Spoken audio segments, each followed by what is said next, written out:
Today I'm comparing the iPhone 16e and the iPhone 14 to see which ones are better by in 2025. Design and build wise, both of these are extremely similar with a few differences. They both have an aluminum frame with the same design and flat edges. But as you can see, the iPhone 14 has a mute switch and a lightning port as compared to the action button and the Type-C on the 16e. Also, the iPhone 16e has only a single camera while the iPhone 14 has a dual camera on the back. But more on that later. These are very lightweight phones, but thanks to the single camera, the iPhone 16 is slightly lighter than the 14. Both these phones have ceramic shield protection and water resistance to a depth of 6 meters for up to 30 minutes. From the front, you'll struggle to tell them apart because they both have the same display, a 6.1-inch Super Retina OLED display with 1200 nits of peak brightness, same ceramic shield protection, and 60Hz refresh rate. No promotion on either of these, which is a bummer.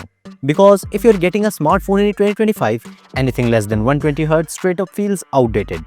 But the display quality is fine. It's an HDR display with white color P3, so you'll have a good and similar content watching experience on both these phones. And the speakers are also loud on both. But the 16e speaker is a bit louder as compared to the iPhone 14. Now performance is where things really start to diverge. I played PUBG on both devices for half an hour. Both the A15 Bionic chip of the 14 and A18 chip of the 16e were handling the game well. There were no noticeable lags, jitters or frame drops. The iPhone 16e consumed 7% battery while the iPhone 14 consumed 12% during this gaming session. But to be fair, the iPhone 14 has been used for about 2 years and its battery health is currently at 86%. So considering that, this much drain is expected. The 16e's temperature after the game was 40.7 degrees while the 14 was running a bit cooler at 39.1 degrees. I exported a 2GB 4K project on both the devices. The 16e took about 6 seconds longer than the older iPhone 14. But in the boot up test, 16e turned on faster. I also ran AnTutu benchmark on both phones and the iPhone 16e got a score of about 1.4 million whereas the iPhone 14 got about 1.3 million. In this test, the iPhone 14 is just as capable as the 16e, if not more in terms of raw capability. Also, the newer chip and more RAM on the 16e allows it to support Apple Intelligence features which are missing on the iPhone 14. However, I've tried Apple Intelligence on almost every iPhone and to be honest, it's nothing impressive as of now. In terms of cameras, it's a bit tricky. While the iPhone 16e has a single 48-megapixel camera, it actually captures slightly better photos with more detail and sharpness than the iPhone 14's dual 12-megapixel setup. However, it lacks an ultra-wide lens, so you can't take ultra-wide photos or videos like you can on the 14. Another drawback is the missing cinematic mode, both on the rear and front cameras, something that the iPhone 14 still supports. Also, during portrait shots on the 16e, I noticed it only applies background blur when detecting a human face. Object portraits don't get the same treatment, whereas the iPhone 14 handles both just fine. Both phones support 4K video recording at 60fps and the stability is also similar on both. But the iPhone 14 offers action mode which is missing on the 16e. In short, the iPhone 16e captures better photos, but it lacks key features like ultra-wide lens, cinematic mode and flexible portrait options. Depending on your usage, either one could suit you better.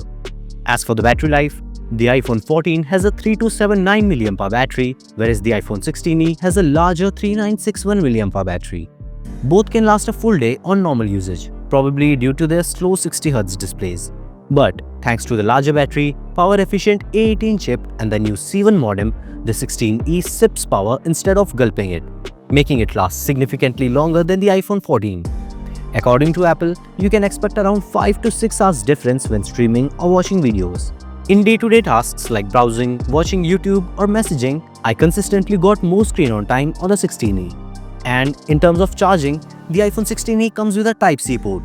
Using a 20-watt adapter, it goes from 0 to 100% in about 1 hour and 49 minutes, with it reaching 80% in just 1 hour. On the other hand, the iPhone 14 has a Lightning port, which may not be as versatile as a Type-C port, but it charges the phone fully in just 1 hour and 21 minutes. The iPhone 14 is faster to charge and it supports 15-watt MagSafe wireless charging. The 16e also has wireless charging, but at only 7.5 watts. And it doesn't have MagSafe, so bye-bye to all MagSafe accessories with the 16e. Finally, let's take a look at the software support. The iPhone 16e is expected to receive software updates until 2032. while the iPhone 14 will be supported until 2029. So, if long-term reliability is important to you, both devices offer solid support, with the 16e providing a bit more future-proofing. So, which one should you buy in 2025, the iPhone 14 or the iPhone 16e? Well, if you value versatility in photography, cinematic mode and MagSafe support, the iPhone 14 still holds its ground as a capable all-rounder. But if you're after better battery life, a more efficient processor, future-ready AI features and Type-C charging, then the iPhone 16e is a more modern choice despite cutting a few corners in the camera department. At the end of the day, it comes down to your priorities: camera flexibility and MagSafe charging, or longer battery, faster performance and future-proofing. Choose what matters more to you. And that's it for this one. Give this video a thumbs up and subscribe for more content like this. I'll see you in the next one.